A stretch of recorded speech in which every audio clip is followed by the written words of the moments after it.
Ethical Perspectives on the News is produced by the Interreligious Council of Linn County, which is solely responsible for its content. The views and opinions expressed on this program do not necessarily reflect those of the staff and management of KCRG TV9. Ladies and gentlemen, enthusiasts of the technological frontier, welcome to Ethical Perspectives on the News. I'm your moderator, Karl Cassell, and today we delve into the limitless possibilities and profound impacts of artificial intelligence. In this age of rapid innovation, AI stands at the forefront of transformation, reshaping industries, societies, and the very fabric of our daily lives. As we embark on this exploration of artificial intelligence, it's crucial to recognize that we're not merely discussing a set of algorithms and lines of code. We're navigating the contours of a revolution that has the potential to redefine what it means to be human. Today, we gather not just to marvel at the achievements of AI, but to critically examine the ethical, societal, and existential questions that accompany its ascent. Our panelists today are experts at the intersection of technology, ethics, and society, both bringing a unique perspective to the table. Together, we aim to dissect the complexities of AI, exploring its potential benefits, and grappling with the challenges it poses. So without further ado, let's introduce our esteemed panelists and begin this captivating journey into the heart of artificial intelligence. First up is Jaime Spencer, Executive Vice President of Magid. Greetings. Hi there, Craig. Good to see you. You too, thank you. Joining him today, we have Greg Edwards, Chief Technical Officer and founder of Canauri. Hey, Karl, thank you. You're welcome. And so let's just kind of jump in, and one of or both of you could just give kind of a background. Most people understand we have been using artificial intelligence for a few years now, but last year, almost a year to the day, OpenAI unleashed ChatGPT. And so the world, or people that were listening, of course, started hearing about this artificial intelligence. And so kind of explain how we got here and why now. Yeah, so as you mentioned, AI has been around for several years already, many years.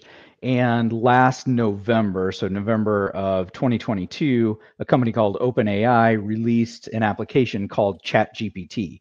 ChatGPT was the fastest adopted technology that's ever been released. It went from 0 to 100 million users in 2 months. To put that in perspective, it took 16 years to get to 100 million users of cell phone utilization, and even TikTok, it took 9 months for TikTok to get to 100 million users. So this is by far the fastest adopted technology that's ever been released. And what ChatGPT is it's a generative AI language model. So what it does is you put in a prompt. So you ask it a specific question, and the better your prompt is, the better response you'll get. You can have it write entire articles. You can have it write news articles. You can have it write emails. Lots of coders use it to write code for them and help them to diagnose problems within their programming. So it's a broad application, and really has brought why we're having this conversation now to the forefront, and really exploded onto the market, and why AI is so prevalently discussed right now. Yeah, Greg, I would say, it's interesting as you bring that up and talk about that fast adoption, which we did see. I think we also need to take into perspective the sustained adoption, the sustenance of it.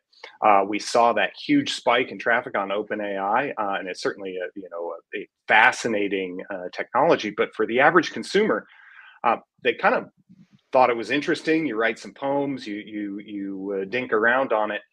But we also saw a huge fall off in the users of OpenAI. And I think that brings up one of the fundamental things. It's certainly a very important technology, but for your average everyday consumer, or even your person in business, I think there is still, while aggressively coming on, this sense of what do I actually do with this? And so I think when we look at the education around it, the strategic deployment within business, there's this idea of the technology and the application of the technology. And I think the technology is moving pretty quickly.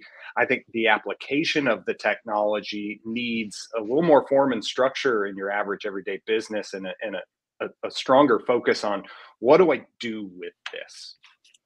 Yeah, Jamie, I would agree with that technology came on so quickly, and there was that interest from the level of what is this, and people wanted to essentially play with it, and it was great for that. But now, how does it roll into the everyday, whether that become everyday within business or everyday within your personal life? Yeah, so let me talk about the speed in which it was downloaded. People started tinkering around using Chat GPT, but some of the more long-term or fundamental uses of this technology, how do you see that being incorporated into, as you bring up business and or education, or just into our private lives? Do we see it being adopted or used as much as it was the first couple months? So I think absolutely. Actually, go ahead, Greg. Well, I was going to say the same. So go ahead, Jamie. I think absolutely. The problem is not, hey, what do we do with this? But it's like, what are all the things we can do with this? A lot of that's largely undefined. But if you think about, the simplest version that we interact with of a language model AI, it's that autocomplete on our cell phones. And, if you extrapolate that orders and orders of magnitude, that's really what these large language models are. So when we look at that space, first and foremost, what are the rote tasks, the simple things that take humans a lot of time to do? And how can we utilize this technology? Lots of ways to do it, to complete those tasks, at least large portions of those tasks, to pretty dramatically increase productivity as well as quality of output. Yeah, I think a specific example of how ChatGPT like models, so large language generative models, can be utilized in the very, very near future will be to rein in the sprawl of technology that we have. So the average mid-market company has 130 different SaaS applications. And so when you think about having your data within a company across that many different applications, we spend a ton of time just searching for information. So there are companies out there today building integrations between those SaaS applications and integrating ChatGPT and search capabilities to be able to pull that all together. So you can have across most core applications. So if you have a dozen core applications that you use that have data within them, to pull at least that from that dozen and give you search results, and then be able to summarize those 12 different systems into one pane of glass. I mean, that's a pretty immediate next step of where we're going with systems like ChatGPT. I would also say, just things like the volume of information that the large language model can consume, can utilize, and can execute upon. So data analysis, finding different relationships, connections in, different elements of any data set, whether that be something as simple as media and what I want to watch on TV, or something very much as complex as healthcare. We as humans have great ideas about how we want to apply technology or what we want to do to solve a problem, but our capacity is finite.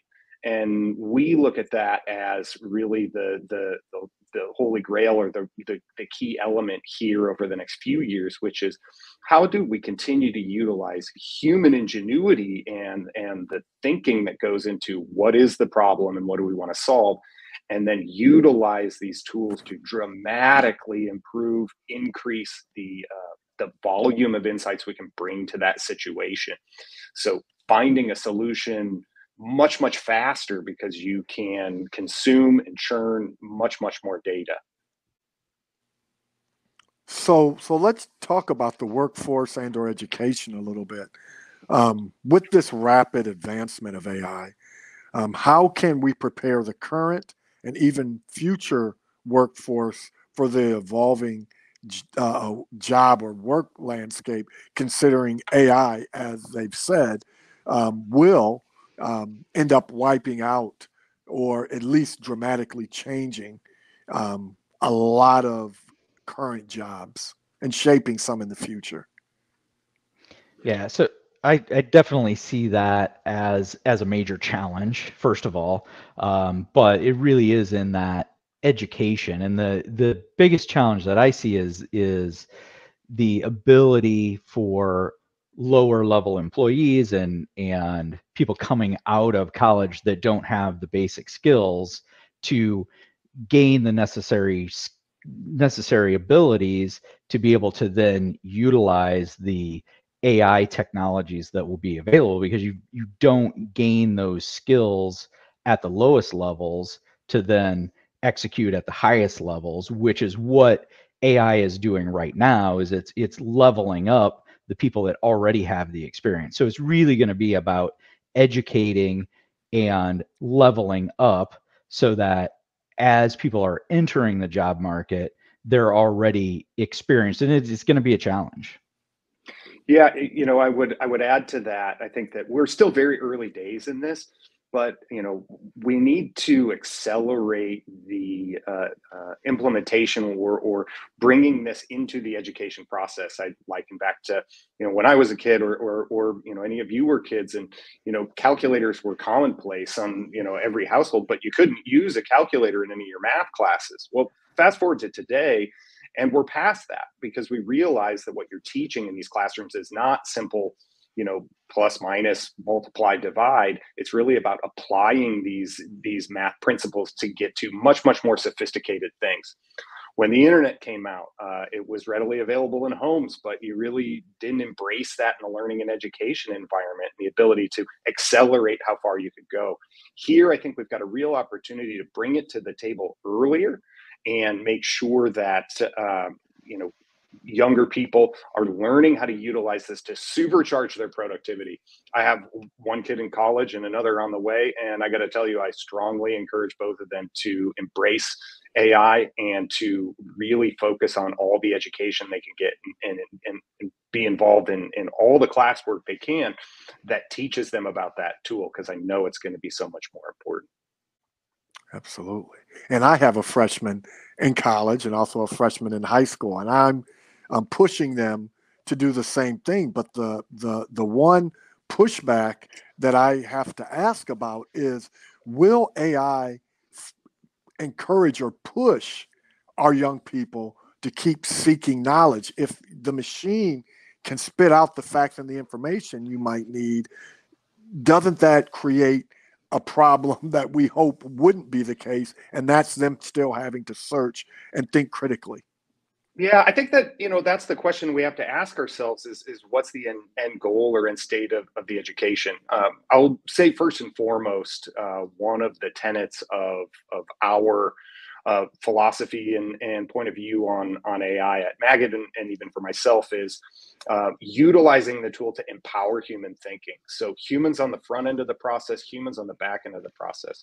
And if we really think about it as a machine that's going to do something in totality that we used to do, it kind of will take advantage of us, and we won't put our people in the best position to succeed. We need to understand that, hey, there are a lot of steps we can skip now, but how much further ahead can we get? And I would say that if there's a concern about sort of replacing whole lines of work or being concerned about those types of things, one, if an entire industry could really be eliminated with the writing of a few lines of code, we probably should think about why we have tens or hundreds of millions of people working in that space. So, really embracing this idea: humans on the front end, humans on the back end, leveraging our thinking and ingenuity, and allowing the tool to do the work in the middle. Anything to add? Yeah, I mean, I think Jamie's spot on there. That and really, I think understanding the difference of where we are with AI now, being narrow AI versus general AI. And narrow AI is what we have now. When you talk about general AI, that's the capability of Jarvis and Iron Man, and we're not there. And we're a long ways, in my opinion, we're a long way off from having that general AI. And as long as we stay in this narrow AI realm, which we may stay forever, I mean, there's lots of arguments both sides of that, but keeping the humans on the front end and the back end, as Jamie said, is the key to making sure that not only the work product is exceptional, but that there are continue to be jobs. And you said that you believe we'll stay somewhat in this narrow space for a long time. Give me in years time frame if you could. So I'm glad you got that question and not me. yeah. So my answer to that is 10 years, but ask me 10 years from now, and I'll probably say 10 years again. Yeah. It's and the definition of general AI is also changing. I mean, now if you interact with a Chat GPT or Anthropic or some of the language models that exist out there, you don't necessarily know if you're talking to a human or a computer, and that used to be the definition of general AI. Well, the thing that it can't do is be creative in the sense that it's not going to come up with the next thing that should be done. And that's really where I see that definition and that differentiation between general AI and narrow AI. And I think anywhere from 10 years to never is so I'm not answering your question, Karl. No, that's fine. And the only reason I ask is because I think back to when I finished school in 1999, computers were just coming on. I mean, we were just email and online, and we are literally 24 years into the future. And this technology, all technology has kind of hypersped into the future. And so I'm not sure 10 years is realistic in terms of how quickly that this can change. So that's why I ask. And so it would go ahead if you want to say something. Yeah, no, so well, and right now the computer systems that are running AI are massively powerful and not something that it has to reach out to the web to get the answers. Mm-hmm. And that transition from if you get AI that powerfully embedded into the phone systems or into your everyday technology within a home, then that changes things. Right. And we're at least 10 years off from that being the case. Okay. So then, Yeah, I think it's really sorry, Karl. I think it's really important please. to again remember that we're in early days here, and it's fascinating Yes, as large language models, ChatGPT, and Bard, and all of these are. They're still not very smart. They're prediction engines. And so you can go to ChatGPT in early days and be just amazed at how quickly ChatGPT can write a definition of a canonical correlation as a Wu-Tang rap. I'm a fan. But it's not capable of deciding to do that. A human had to go, gee, wouldn't it be funny if somebody wrote a Wu-Tang rap about canonical correlations? Right. So that's the thing we have to remember. It has no ingenuity. It has a lot of data built into it and some really interesting predictive models that allow them to spit out answers that are beyond what we could have imagined just years ago. But you need a human to decide what to do on the front end and on the back end. And I continue to talk about that as just a critical element of the success of this technology and its ability to improve productivity while also, enhancing the workforce. Spot on. Well, you're cool with me. Anytime you can incorporate Wu-Tang into a discussion, you've won me over. So let's look check. at. All right.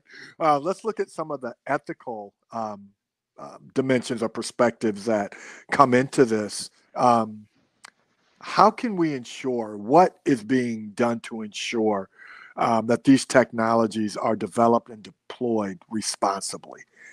Because, we go from 0 to 100 pretty quickly in assuming all the bad things. And based on human nature, those are things we have to be concerned with. If there's anything that's been created for good, mankind always finds a way to use it for not so good. And so what can happen or be done to make sure that this is developed and deployed responsibly?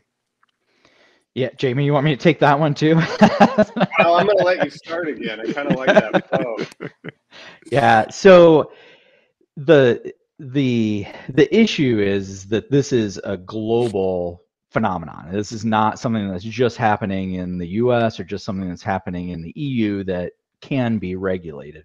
And if you look at the largest companies that are building AI, I mean, right now it's Microsoft, Meta, and Amazon are the leaders worldwide, and they're for-profit companies. Even OpenAI, the 49% of that company is owned by Microsoft. So building the guardrails to be able to keep AI in check, I think we can do it in the US. I think we can do it in the EU, or not we, but they in the EU.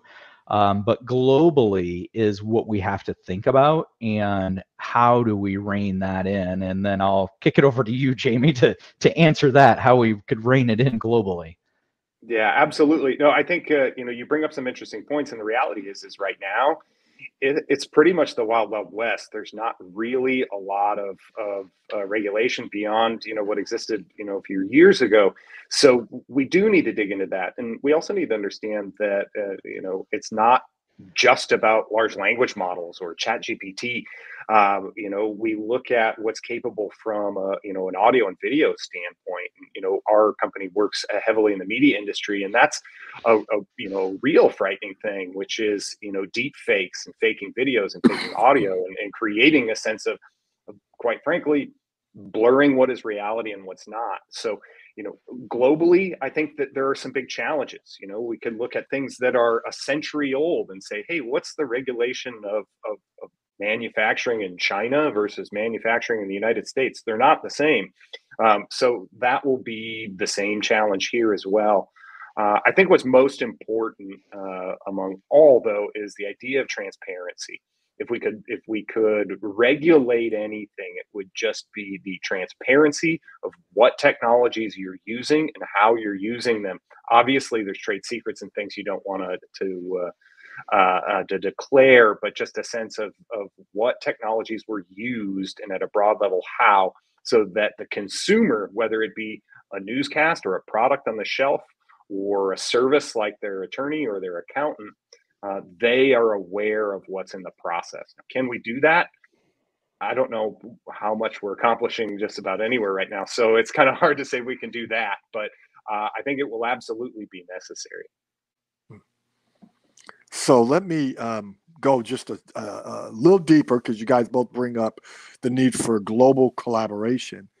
So do you see this turning into there being the need for a global governing entity to make sure, as you bring up countries like China, or we look at Russia, or some South American countries, along with the U.S., needing to all be practicing or working from the same vantage point to ensure no deep fakes and some of the things that can happen with AI?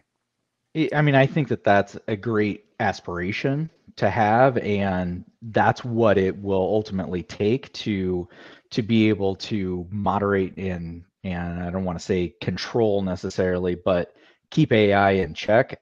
My concern is just, can we on a global scale agree on what that looks like? Right.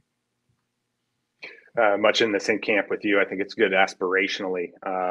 It would be challenging, but certainly aspirationally something to look at.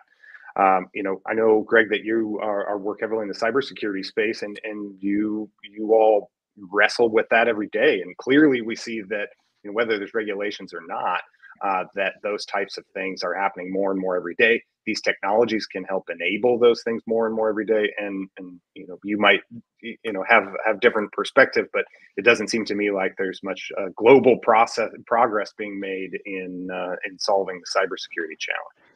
Yeah, and there hasn't been, and I don't expect that there will be anytime soon. And that's a good correlation. If you look at what's happened in cybersecurity and cybercrime, then you layer onto that AI, and I mean, we can't agree on what the regulations should be from a cybercrime standpoint. So agreeing on what guardrails and regulations should be in place for AI is certainly going to be a challenge. Well, we only have a couple minutes left, so if you guys could take a minute and just talk about the future, looking ahead. What are some challenges and what are some breakthroughs that you see happening pretty quickly?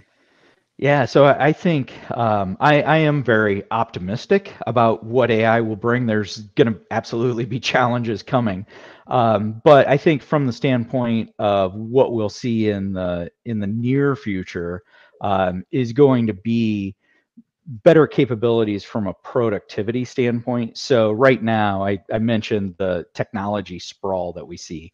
That AI will help to rein that in.